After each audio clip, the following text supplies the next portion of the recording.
Baik, Assalamualaikum warahmatullahi wabarakatuh. Salam sejahtera untuk kita semua. Salam sehat dan salam bahagia selalu untuk kita semua. Semoga kita selalu dalam keadaan sehat dan selalu bahagia. Baik, selamat datang kembali di pembelajaran dalam jaringan atau daring bersama saya Diki Haryanto. Pada video kali ini, pembahasan saya adalah tentang mata kuliah dasar pemrograman, yaitu bahasa pemrograman Python. Kita masuk ke pertemuan 2 atau minggu kedua. Setelah minggu lalu atau pertemuan 1 kita membahas tentang pengenalan dari Python, software Python dan juga software PyCharm. Di pertemuan 2 ini kita akan membahas tentang beberapa sintak dasar dari bahasa pemrograman Python. Oke. Python merupakan bahasa pemrograman yang memiliki sintak yang sederhana dan mudah dimengerti. Python memiliki filosofi bahwa kode pemrograman atau kode program harus mudah dibaca atau mudah dipahami. Ada beberapa sintak dasar dari bahasa pemrograman Python. Yang pertama adalah statement atau pernyataan. Semua perintah yang bisa dieksekusi oleh Python disebut juga sebagai statement. Misalnya, A sama dengan 1. Variabel A diberikan nilai 1. Adalah sebuah statement penugasan, yaitu A diberi nilai 1.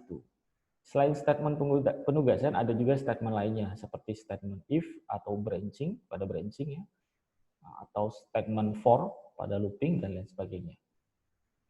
Yang kedua, statement multibaris. Pada Python, akhir dari sebuah statement adalah karakter baris baru atau new line. Kita dapat membuat sebuah statement terdiri dari beberapa baris dengan menggunakan tanda backslash. Contohnya ada di sini ya. A sama dengan A sama dengan panjang 1 ditambah panjang 2 ditambah backslash. Nah, itu artinya kita membuat baris baru. Panjang 3 ditambah backslash lagi, panjang 4. Itu contoh penggunaan backslash. Statement yang ada di dalam tanda kurung, ya, di dalam tanda kurung, tidak memerlukan tanda backslash. Ya, contohnya ini. Ini ya. Nama underscore bulan sama dengan dalam kurung siku Januari, Februari, Maret, April, Mei, Juni, dan lain sebagainya. Baris dan indentasi. Python tidak menggunakan tanda kurung kurawa untuk menandai blok atau grup kode. Blok kode di Python menggunakan tanda spasi atau indentasi. Jumlah spasi untuk setiap baris yang ada dalam satu blok kode program haruslah sama. Contoh yang benar adalah nih. Contoh ya, if spasi nilai lebih kecil sama dengan 5.2 print. Ini print nilai jelek, print tidak lulus. Else titik 2 print nilai bagus, print lulus. Ini adalah bagian dari grup kode program ya. Jadi antara print yang atas dengan print yang bawah itu harus sama. Ya, posisinya atau spasinya dari sebelah kiri harus sama perhitungannya. Nah, ini adalah contoh yang salah. Bila indentasi dalam satu grup kode tidak sama, maka Python akan menampilkan sintak error. If nilai lebih kecil sama dengan 5.2, print nilai jelek, print tidak lulus, tapi print yang tidak lulusnya ini agak sedikit ke kanan atau berbeda satu spasi dengan yang ada di atasnya. Ya, dengan bawahnya sama, yang baris yang line 5 dan line 6. Maka nanti ketika di running akan ada error seperti ini. Line 3, error ya. Print tidak lulus di sini. Keterangannya adalah indentation error. Ya.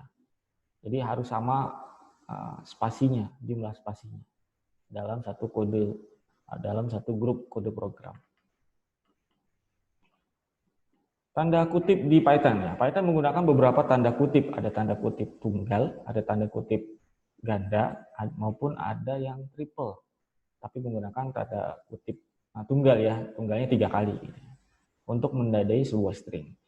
Sepanjang stringnya diawali oleh tanda kutip yang sama di awal dan di akhir string. Tanda kutip 3 digunakan untuk string yang multibaris atau beberapa baris.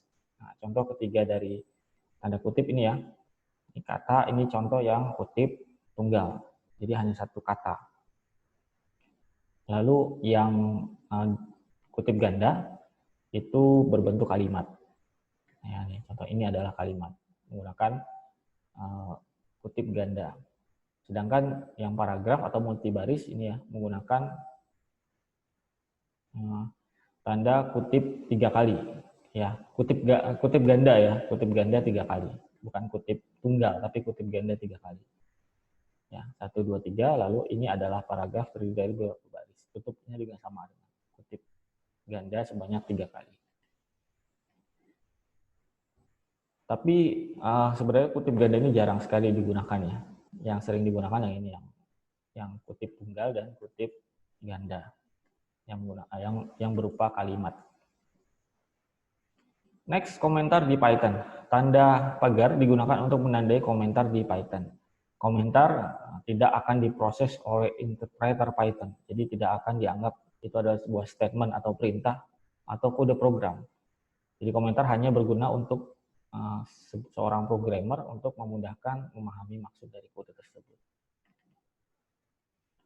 Python juga memiliki fitur komentar multibaris dengan perintah triple tanda kutip. Kita harus mengomentari satu per baris seperti berikutnya. Jadi kalau misalkan kita mau buat komentarnya lebih dari satu baris, kita menggunakan tanda triple tanda kutip tunggal nih ya.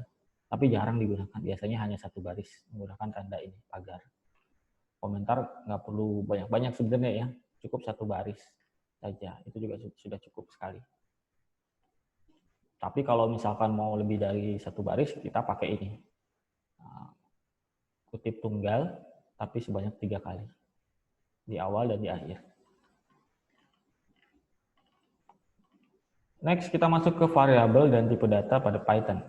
Variabel adalah lokasi di memori komputer kita yang digunakan untuk menyimpan sebuah nilai. Memberi nilai variabel. Di Python, variabel tidak perlu dideklarasikan secara eksplisit, gitu ya, seperti bahasa pemrograman lainnya seperti C++. Gitu ya. Deklarasi atau pembuatan variabel terjadi secara otomatis pada saat kita memberikan statement atau penugasan suatu nilai ke variabel. Tanda sama dengan digunakan untuk memberikan nilai ke variabel. Jadi operan di sebelah kiri tanda sama dengan ini adalah nama variabelnya, dan di sebelah kanannya adalah sebuah nilainya yang disimpan di dalam variabel tersebut. Ini contohnya. Ini adalah variabelnya. Tanda sama dengan di sebelah kiri ya. Ini adalah variabelnya, yang di sebelah kanan ini adalah nilai dari sebuah variabelnya. Nilai yang akan disimpan ke dalam variabel. Tipe data. Tipe data yang disimpan di memori memiliki tipe data yang berbeda-beda pastinya ya, tergantung dari karakternya atau nilai dari apa yang disimpan di variabel.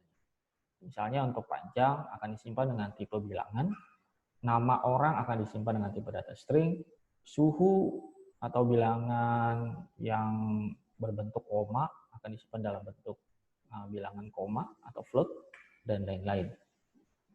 Tipe data suatu media atau memori pada komputer yang digunakan untuk menampung informasi. Python sendiri mempunyai tipe data yang cukup unik bila kita banding dengan bahasa pemrograman lainnya.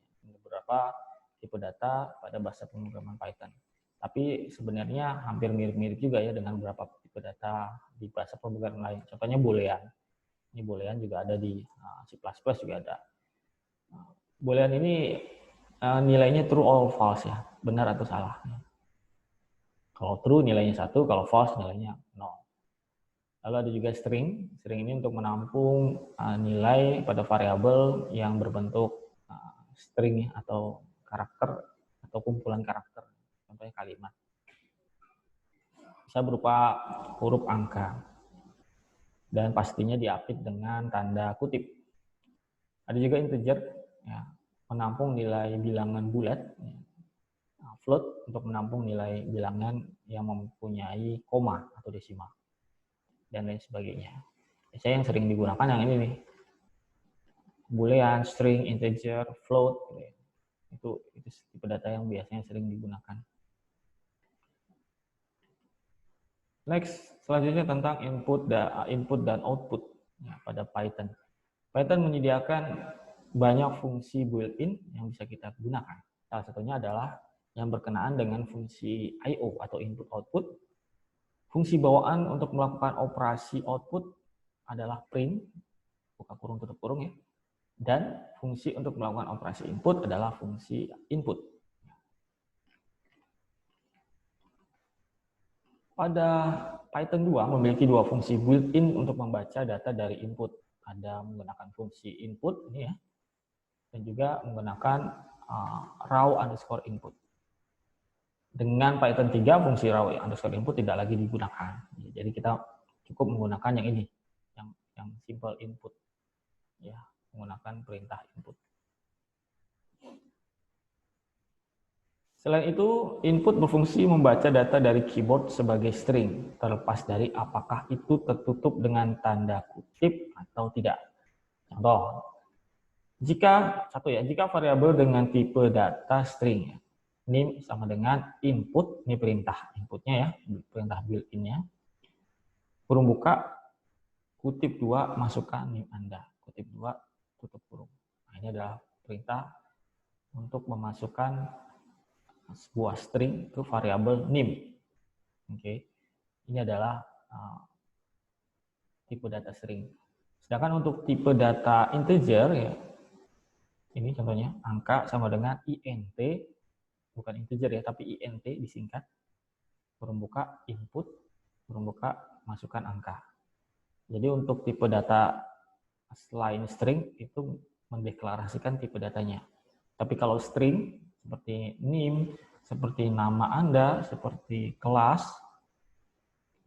alamat dan sebagainya yang berbentuk string, itu cukup langsung input, kurung buka apa yang mau diinput, gitu ya.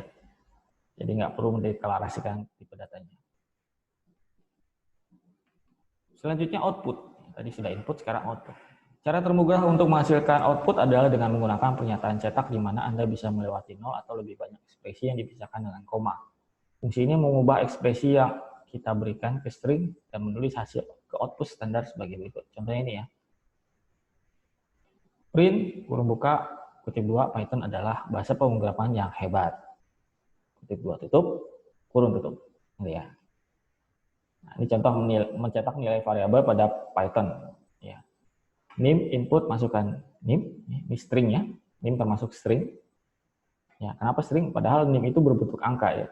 Kenapa string? Karena nim itu walaupun berbentuk angka tapi tidak kita akan lakukan pengolahan nilai. Lalu angka sama dengan int. Kurung buka input, kurung buka masukkan angka. Angkanya berapa? Ya. Angka. Kemudian print atau cetak garis putus-putus, lalu print nim yang Anda masukkan adalah, nanti ketika kita input nim di sini ya di atas, nanti di sini cetaknya di sini nih. Print nim yang Anda masukkan adalah titik 2, kutip tutup, plus str. Kurung buka nim, kurung tutup, plus str. Kenapa plus str? Karena nim-nya itu adalah berbentuk string. Maka di saat output, di saat print, di sini dideklarasikan plus str, lalu nama variabelnya. Di bawahnya print, kurung buka, kurung tutup, di dalamnya nim. Oke ya. Nah, di bawahnya ini untuk yang angka. Cetak angka yang Anda masukkan adalah ya, kutip 2, koma, hanya cukup menggunakan koma. Lalu plus, kurung buka, angka, kurung tutup. Ya, tidak mendeklarasikan int-nya di sini ya, tidak mendeklarasikan int-nya. Print angka sama seperti yang di atas. Ini nama variabel yang di atas ini harus sama nih. Nim di sini nim, ini angka di sini angka. Oke ya. Penulisan nama variabel diusahakan semuanya kecil semua, tidak ada yang besar kecil. Jadi pendeklarasian nama variabel di sini, penggunaan nama variabel itu menggunakan huruf kecil semua. Oke, ini ada latihan input dan output ya. Ini inputnya. Contohnya ketika di running ya, data diri mahasiswa, masukkan nim Anda, ini kita ketik nih. Masukkan nama Anda, ini kita ketik sandi. Masukkan jurusannya, ini sistem informasi, ketik alamatnya Kerawang, diketik ya. Kemudian di enter, tampil outputnya. Hasil cetak data di atas adalah titik 2, NIM Anda adalah ini, sesuai dengan apa yang dimasukkan di atas, dengan nama sandi sesuai dengan nama yang di atas, ya pemanggilan. Contohnya ini ya, memanggil isi dari variabel. Jurusan Anda, ini sistem informasi, Anda berasal dari ini Karawang. Selesai. Oke, itu latihannya, simple input output. Silakan dikerjakan, mudah-mudahan paham pada video pembelajaran pertemuan 2 dari bahasa pemrograman Python. Terima kasih, selamat belajar, selamat berusaha. Saya tutup. Assalamualaikum warahmatullahi wabarakatuh.